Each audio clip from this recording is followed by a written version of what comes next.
मारो इसे और मारो इसे, ये इसी लायक है। अरे मारो यार। सरपंच जी, कालिया को चोरी करते हुए हम सब ने रंगे हाथ पकड़ा है। अब इसे गांव से बाहर निकाल देने में ही हम सबकी भलाई है।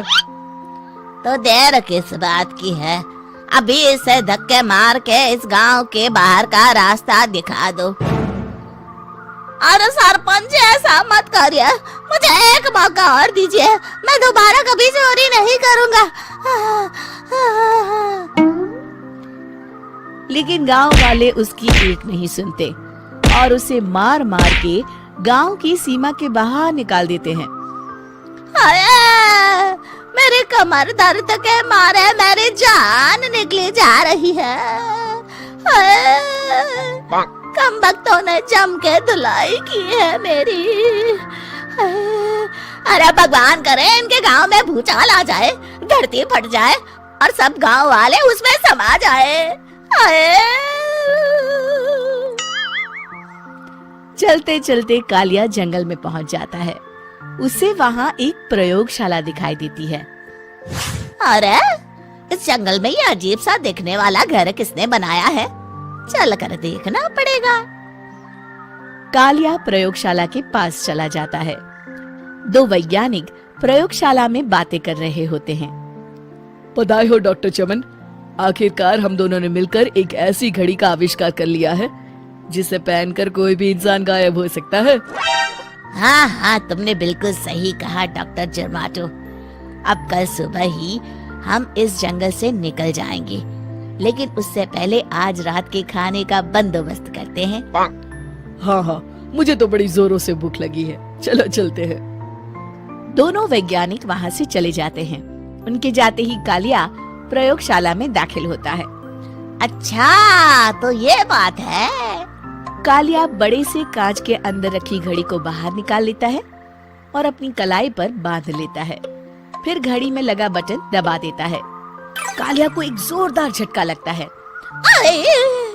कालिया अपने आप को आईने में देखता है तो उसका पूरा शरीर पूरी तरह से गायब हो चुका होता है। अब तो जो चाहे वो कर सकता हूँ। सबसे पहले मैं उन सभी को सबक सिखाऊंगा। गांव वालों, मैं आ रहा हूँ। कालिया गांव की ओर चल पड़ता है। थोड़ी देर के बाद दोनों वैज्ञानिक वहाँ आते हैं। अरे ये क्या, लगता है कोई हमारी घड़ी चुरा कर ले गया है। ये देखो पैरों के निशान। अब क्या होगा, अगर वो घड़ी किसी गलत हाथों में पड़ गई तो अनर्थ हो जाएगा। तुम चिंता मत करो, हमारी घड़ी में जो बैटरी लगी है ना, वो सिर्फ 24 घंटे चलेगी। उसके बाद वो घड़ी काम करना बंद कर देगी। उधर दूसरी तरफ गांव में सरपंच अपने घर में सो रहा होता है। तभी एक आहट से उसकी नींद खुल जाती है। अरे कौन है वहाँ? बड़े मजे से सो रहा है, आज मैं तुझे नहीं छोड़ूंगा। कालिया पास में पड़ा डंडा उठाकर सरपंच की पिटाई शुरू कर देता है। ये ले और ये ले, इसी लायक है, ले। आप मर गए। अरे ये क्या हो रहा है? अरे कोई बचाओ मुझे, मेरे घर में भूत आ गया है। सही कहा, मैं भूत ही तो हूँ, ये ले। अरे भूत जी, मैंने आपका क्या बिगाड़ा है, मुझे छोड़ दीजिए। आपको क्या चाहिए? तेरे घर में जितना भी पैसा है ना, मुझे ला कर दे दे, तब मैं तुझे छोड़ दूंगा और यहाँ से चला जाऊंगा। सरपंच अपनी तिजोरी से पैसे निकालकर एक बड़े कपड़े में बांधकर जमीन पर रख देता है और कालिया वो सारा पैसा लेकर वहाँ से चला जाता है। दूसरी तरफ जमींदार गांव के चौराहे पर खड़ा कुछ लोगों से बात कर रहा होता है। इस कमीने जमींदार ने भी मुझे बहुत पीटा था, इससे भी बदला लेना तो बनता है। हाँ? जमींदार अचानक अपने आप को चांटे मारने लगता है। अरे भाई ये क्या हो रहा है? जमींदार साहब अब ठीक तो है ना? अरे मुझे नहीं पता भाई।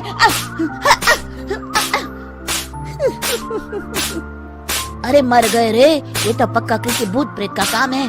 जमींदार के अंदर कोई भूत आ गया है, इससे पहले कि ये हमारे अंदर आ जाए। मनोहर भाई, अपनी जान बचानी है तो भागो यहाँ से।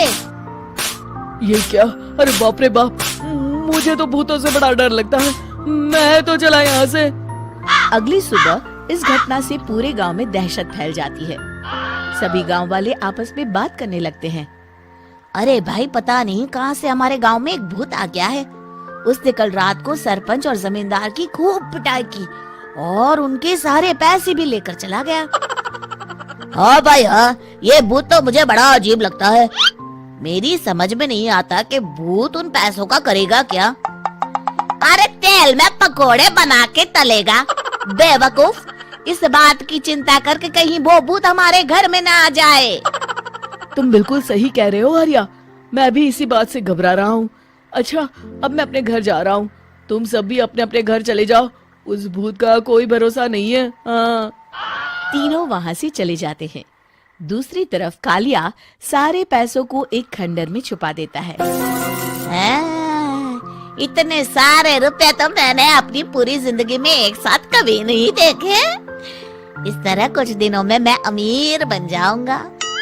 आज मैं उस मोटे बब्बन को अपना शिकार बनाऊंगा।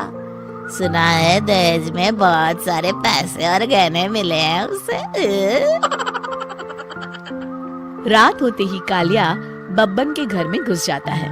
हाँ, मिल गई तिजोरी। अब जल्दी से इसे खोलकर सारे पैसे निकाल लेता हूँ। अरे खुल जा, खुल जा। खुल गई। कालिया पैसे थैले में भर ही रहा था कि तभी बब्बन उसके बगल में आकर खड़ा हो जाता है। भाई क्या कर रहा है? हाँ? अरे हट। अरे तेरी इतनी हिम्मत, मैं तेरे सामने खड़ा हूँ और तू फिर भी मेरी तिजोरी से पैसे चुरा रहा है। अरे मैं तो गायब हूँ, तू मुझे कैसे देख रहा है? कालिया अपनी घड़ी को देखता है। अरे इसे क्या हो गया है? हाय, लगता है बैटरी खत्म हो गई। अच्छा, तो आज मैं तेरी बैटरी अच्छे से चार्ज कर देता हूँ। अरे भाग्यवान, जरा मेरा डंडा तो लाना। ये मोटा मुझे नहीं छोड़ेगा। अरे भागो। कालिया भागकर घर के बाहर जाता है। बाहर सभी गांव वाले हाथ में डंडा लिए खड़े होते हैं। अच्छा, तो तू वो भूत है?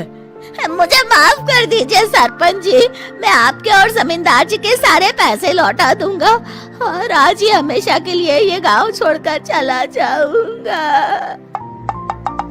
शिक्षा, बुराई ज्यादा दिन की मेहमान नहीं होती, एक दिन उसका अंत हो ही जाता है।